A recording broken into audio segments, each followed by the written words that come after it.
Hey Gundam Maniacs, welcome to another episode of Gundam Explained. For this one, we're going to take a look at some quick tips to use in ground combat when playing GBO2. Some of these can actually be used in space as well, but I figure this would be a good primer to understand the ground combat. First of all, if you're on any map with elevation, feel free to use it. Take advantage of it, jump up there. This will then allow you to kind of get in on the enemy from a distance, especially if you're support. This is very helpful if you want to use your weapons, but also just to get a good lay of the land to see where the enemies are. But also, if you're crouching, notice on the bottom right where attack and defense is raised. You're going to get more attack power and more defense by crouching. But be careful, that kind of makes you vulnerable. If enemies come at you, it will be a little slower to move, so make sure you're doing it in an area where it's safe, where you see your teammates around. And speaking of seeing your teammates around, always take a look at the radar. Always keep an eye on it. You just never know when some enemies might be sneaking up on you, or when you're not with your teammates or need to be closer to your teammates. So when engaging in combat, between different mobile suits or different types of boosting, you can see your boost gauge raises. As you press the boost button, it'll get to a point where you can't boost anymore. The thing is, you want to be careful using the boost. You want to make sure it can help you get out of a situation. Like if someone was to attack me, some can do a dodge roll like that. Kind of like similar to Souls-like combat, if you know what I mean.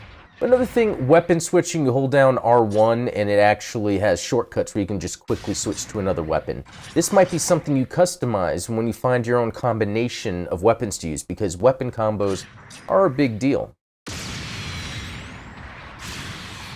For instance, you saw that I shot the enemy, kind of stunned them for a second. That allowed me to then weapon switch quickly with the shortcut R1 and triangle to the beam saber, move in for an attack. Another thing is about looking around corners. So right here, if I am to try to engage on this enemy I see on the radar is to the left of me. If I go around the corner here, they're going to be able to pop me off before I even get to them. For instance, here, as I'm creeping along this wall, I can get my gun out and ready to attack them, minimize the exposure that I have.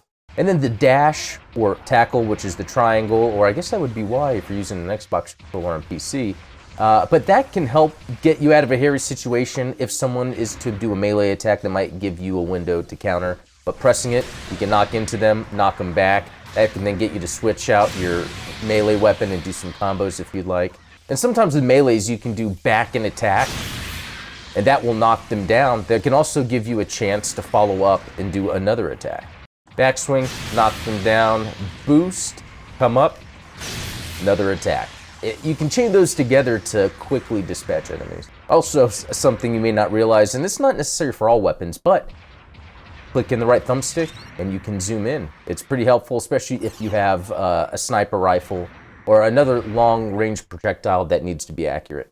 And also with the command posts here that you can capture, these are very helpful. If you're respawning and you have one captured, it is possible that we'll have an exclamation mark, meaning there's artillery available. Spawn there, initiate the artillery. Different than space. Space seems to have more of a wide range across the map. This has more of a concentrated area, but it's very powerful. So maybe use artillery when you see enemies grouped up.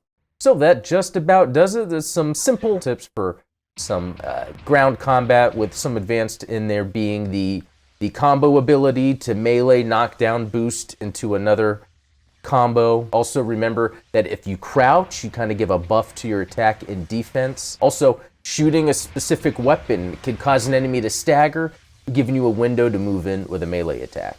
And always remember to use that dash and or tackle to potentially counter a melee attack, or really just knock enemies back to save your skin. Anyway, thanks for watching. If you have any other tips, just post them below, and also check out our Discord. There's a link in the description for the Discord server where we talk GBO2 and just Gundam lore in general. But thanks for watching.